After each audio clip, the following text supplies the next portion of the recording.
नमस्कार, मैं मेघा सिंह स्वागत करती हूं आपका न्यूज़ 18 उत्तर प्रदेश उत्तराखंड के डिजिटल प्लेटफॉर्म पर। 7 और 8 मई की रात पाकिस्तान के लिए काफ़ी खतरनाक रात थी।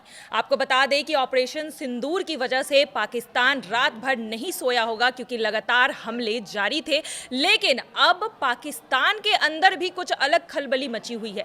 तो पाकिस्तान के अंदर क्या पॉलिटिक्स चल रही है, इस मुद्दे पर आज हम बातचीत करेंगे और हमारे साथ जुड़े हैं प्रभात पांडे। सर, आपका बहुत बहुत स्वागत है। सर, सबसे पहले तो कल जिस तरह से प्रेस कॉन्फ्रेंस हुई है, जो कार्रवाई हुई है, आज भी भारत ने प्रेस कॉन्फ्रेंस की है, लेकिन पाकिस्तान कुछ अलग स्टैंड नहीं ले पा रहा है। देखा जा रहा है कि पाकिस्तान के प्रधानमंत्री कुछ अलग बयान दे रहे हैं, रक्षा मंत्री कुछ अलग बोल रहे हैं। तो इंटरनल पॉलिटिक्स को किस तरह से देखा जाए पाकिस्तान के अंदर? जी देखिए मेघा, सबसे बड़ी चीज़ क्या है ना कि पाकिस्तान अभी दो राहे पर खड़ा है। जी। एक राह शहबाज शरीफ की तरफ जा रही है, एक आसिफ मुनीर की तरफ जा रही है। आसिफ मुनीर की पॉलिसी है कि गवर्नमेंट पे पूरा कंट्रोल चाहिए उनको, है भी। मतलब बैक एंड से अगर कहें तो शहबाज शरीफ एक कठपुतली गवर्नमेंट चला रहे हैं। पूरा कंट्रोल सेना के प्रमुख होने के नाते आसिफ मुनीर के पास है। मुनीर अब मतलब आप अगर देखें दोनों के कॉन्फ्लिक्ट को लेके तो उसके कई एग्जाम्पल्स आपको मिल जाएंगे। अभी कुछ ही दिन पहले मुनीर ने आईएसआई के जो चीफ थे उनको अपना नेशनल सिक्योरिटी एडवाइज़र बनाया। इसके लिए ज़रूरी था कि बतौर प्रधानमंत्री शहबाज शरीफ का कंसेंट होना चाहिए था, लेकिन ये मुनीर का एक तरफा फैसला था। मुनीर ने बिना शहबाज शरीफ के कंसेंट के इन्होंने ये किया। इसके अलावा पहलगाम अटैक के लिए जो पाकिस्तान के पॉलिटिकल हलके में जो चर्चा है कि गवर्नमेंट को बिल्कुल जो एक डेमोक्रेटिक गवर्नमेंट है, एक चुनी हुई गवर्नमेंट है, उसको बिल्कुल अलग रखा गया। ये पूरा का पूरा जो ब्रेन चाइल्ड है और जो इसका पूरा एग्जीक्यूशन है ये मुनीर मतलब सेना और आईएसआई का हुआ है। आपको 22 अप्रैल के अटैक के बाद जब इंडिया ने अपना स्ट्रॉन्ग रिबटल दिया और मतलब वर्ल्ड वाइड आपको इंटरनेशनल फोरम्स पे पाकिस्तान की थू हो रही थी, पाकिस्तान के खिलाफ एक माहौल बन रहा था, तो आसिम मुनीर ने शहबाज शरीफ से कहा था उसको कंट्रोल मतलब शहबाज शरीफ से कि भाई आप डिप्लोमेटिक चैनल्स और इन सब से बात कीजिए और कुछ कंसेंट अपने फेवर में भी आप करें। लेकिन जब वो नहीं हो पाया तो 5-6 तारीख की रात के दिन 5 या 6 तारीख को पाकिस्तान में एक बड़ी बैठक हुई है। वो बैठक आपको जान के आश्चर्य होगा कि भाई गवर्नमेंट को की बात है तो गवर्नमेंट प्राइम मिनिस्टर गवर्नमेंट का मुखिया होने के नाते प्रधानमंत्री वो बैठक बुलाएगा। लेकिन आपको मैं बताऊं कि वो ब्रिगेड हेडक्वार्टर सेना के हेडक्वार्टर में वो मीटिंग हुई थी और आसिम मुनीर ने वो बैठक बुलाई थी। आसिम मुनीर थे, आसिम मलिक जो जिनको उन्होंने अभी मतलब आसिम मुनीर को कहा जाता है कि वो आसिम मलिक को कहा जाता है कि वो मुनीर के शिष्य हैं। मतलब हम लोग जो लोकल लिंगों में अगर बात करें कि चेले हैं उनके, जैसा मुनीर कहेंगे वैसा आसिम मलिक करेंगे। तो मुनीर थे, मलिक थे, डिफेंस मिनिस्टर थे उनके, और डिप्टी प्राइम मिनिस्टर इसाक डार थे, ख्वाजा आसिफ डिफेंस मिनिस्टर थे। इन्होंने बुलाया और इन्होंने साफ साफ मतलब जो सोर्सेज के हवाले से जो चीज़ें निकल के आई हैं कि इन्होंने कहा कि भाई आपसे नहीं हो पा रहा है, कंट्रोल हमारा होगा, अब हम प्लान कर रहे हैं कि हमें क्या करना है। तो आसिम मुनीर मतलब अब तक जितने सेनाध्यक्ष हुए हैं सबके मन में कहीं ना कहीं पाकिस्तान में ये रही है कि मुझे सुप्रीम बनना है। आसिम मुनीर भी उसी राह पे हैं। तो वो दिन दूर नहीं कि आपको किसी दिन खबर मिलेगी पाकिस्तान में तख्ता पलट हो गया, शहबाज शरीफ साइड हैं, मुनीर के हाथ में कमान है। लेकिन मुनीर वो गलती नहीं करेंगे जो पीछे से उनके पहले हुई हैं। मुनीर अभी भी मतलब शहबाज शरीफ भी उनकी कठपुतली गवर्नमेंट है, लेकिन मुनीर ये चाहते हैं कि कोई एक ऐसा पपेट मिले जो बतौर प्राइम मिनिस्टर एक फेस तो हो लेकिन कंट्रोल पूरा का पूरा आसिम मुनीर के पास हो। जी बिल्कुल। और कल जिस तरह से प्रेस कॉन्फ्रेंस हुई है, कल जिस तरह से शहबाज शरीफ सामने आकर इमोशनल कार्ड खेलने की कोशिश कर रहे थे, रो के बता रहे थे कि हमारे साथ बहुत गलत हुआ है, लेकिन कहीं ना कहीं आहिस्ता से उन्होंने ये भी बोल दिया कि हम रिटेलिएट करेंगे। तो उनका जो कॉन्फिडेंस है कल के प्रेस कॉन्फ्रेंस में काफ़ी लो दिख रहा था। तो इसके पीछे की क्या वजह है? यही मैंने जो आपको बताई ना कि भाई शहबाज शरीफ को भी ये लग रहा है कि सत्ता उनके पास कितने दिन है, कितने कितने घंटे है, उनको नहीं पता है।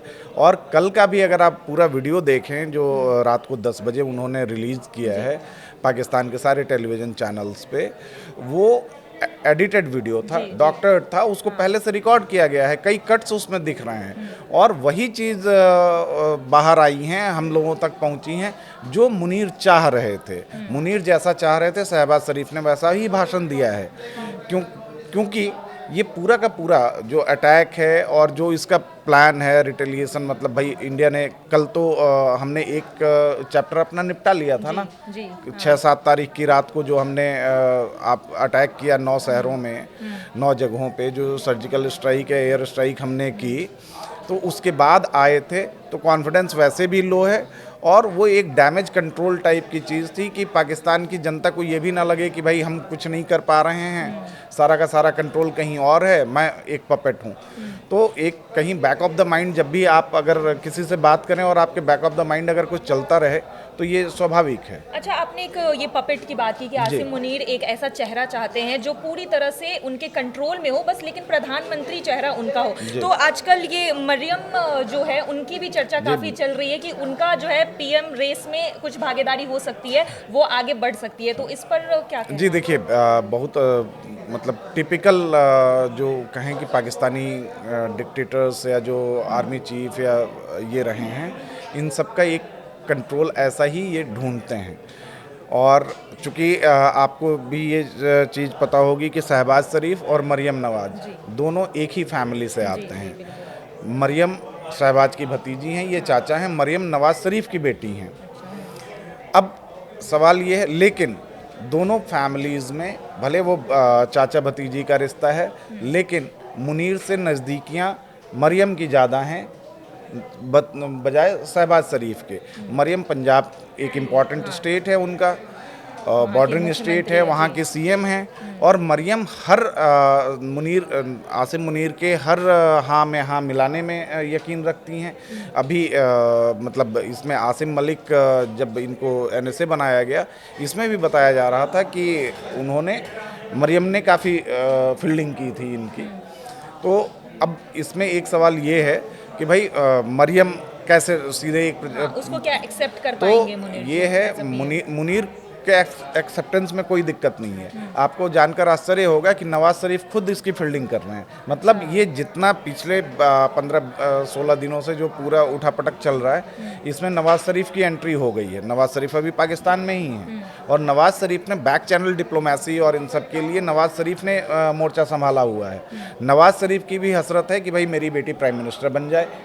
आप खुद उम्र दराज हो चुके हैं, तमाम बीमारियां हैं, बाकी और कई केसेस उन पे करप्शन और सारी चीज़ों के चल रहे हैं। तो नवाज शरीफ को खुद का तो अपना वो अंदाज़ा नहीं है कि भाई मैं आ पाऊँगा और ना ही वो ये रिस्क उठाएंगे।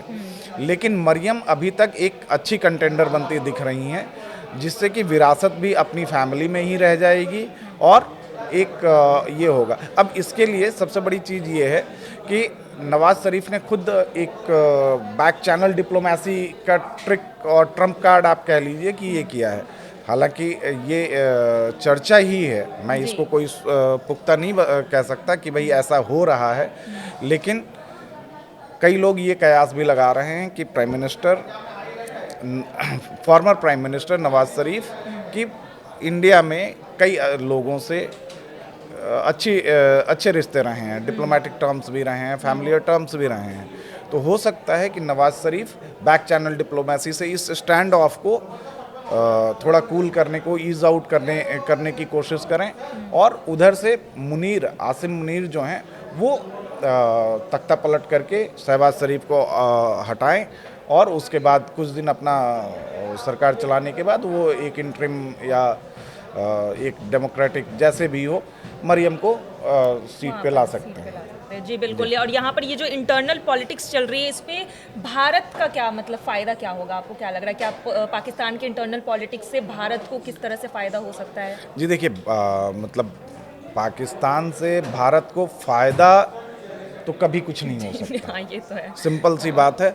हाँ, हम फ़ायदा ये ज़रूर कह सकते हैं कि भाई बॉर्डर पे जो एक रिटेलिएटरी फायरिंग और एक जो हमारा पोस्ट है, भाई कि पाकिस्तान की तरफ से सीज़ फायर वायलेशन होता है, आतंकियों का मतलब आना होता है, आमद होती है, उस पर रोक लग जाए, यही हमारा सबसे बड़ा फ़ायदा है। भाई हम मतलब बतौर भारतीय नागरिक हम भी यही चाहते हैं कि ये आतंकी घटनाएं बंद हों, और हमारी सरकार की भी पूरी कोशिश हमेशा यही रहती है कि भाई हम किसी को छेड़ेंगे नहीं, हम किसी की सीमा में घुसेंगे नहीं, लेकिन अगर किसी ने किया तो हम उसको छोड़ेंगे भी नहीं। लेकिन ये जो ये हम लोगों की चर्चा चल रही है, इस पे मैं एक चीज़ जोड़ना चाहूँ कि ये पाकिस्तान की पॉलिटिकल और डिप्लोमेटिक हल्के में भी ये चर्चा चल रही है कि अगर नवाज़ शरीफ ने एंट्री मार ली है, नवाज़ शरीफ की एंट्री हो चुकी है, उन्होंने कमान संभाल ली है, तो हो सकता है कि अगले कुछ दिनों में पाकिस्तान सरेंडर कर जाए। पाकिस्तान सरेंडर कर जाए मतलब शहबाज शरीफ सरेंडर कर जाए, दोनों के सामने, मतलब इंडिया के सामने भी, जो इंडिया का रिटेलिएटरी फायरिंग और रिटेलिएटरी एक्शन है उसके सामने भी वो सरेंडर कर जाए, और आसिम मुनीर के सामने भी सरेंडर कर जाए कि भाई आप आइए, आप जैसा चाह रहे हैं आप वैसे सरकार चलाइए, आप सरकार बनाइए, सरकार चलाइए। मतलब दोनों सूरतों में हार पाकिस्तान की है बिल्कुल, और नुकसान भी यहाँ पाकिस्तान को ही होगा। लेकिन अभी जिस तरह से बॉर्डर पर संघर्ष बना हुआ है, जिस तरह से इंडिया और पाकिस्तान के बीच तनाव चल रहा है, भारत अपनी तरफ से पुरजोर कोशिश कर रहा है कि हर हमले का जवाब दिया जाए, और जिस तरह से आतंकी हमला हुआ है उस पर भी भारत ने मुंहतोड़ जवाब दिया है। लेकिन पाकिस्तान की पॉलिटिक्स पर, और खासकर इंटरनल पॉलिटिक्स और डिप्लोमेसी पर हमारी नज़र बनी हुई है। आज के लिए बस इतना ही। बाकी की तमाम खबरों के लिए जुड़े रहिए न्यूज़ 18 उत्तर प्रदेश उत्तराखंड के डिजिटल प्लेटफॉर्म के साथ। धन्यवाद।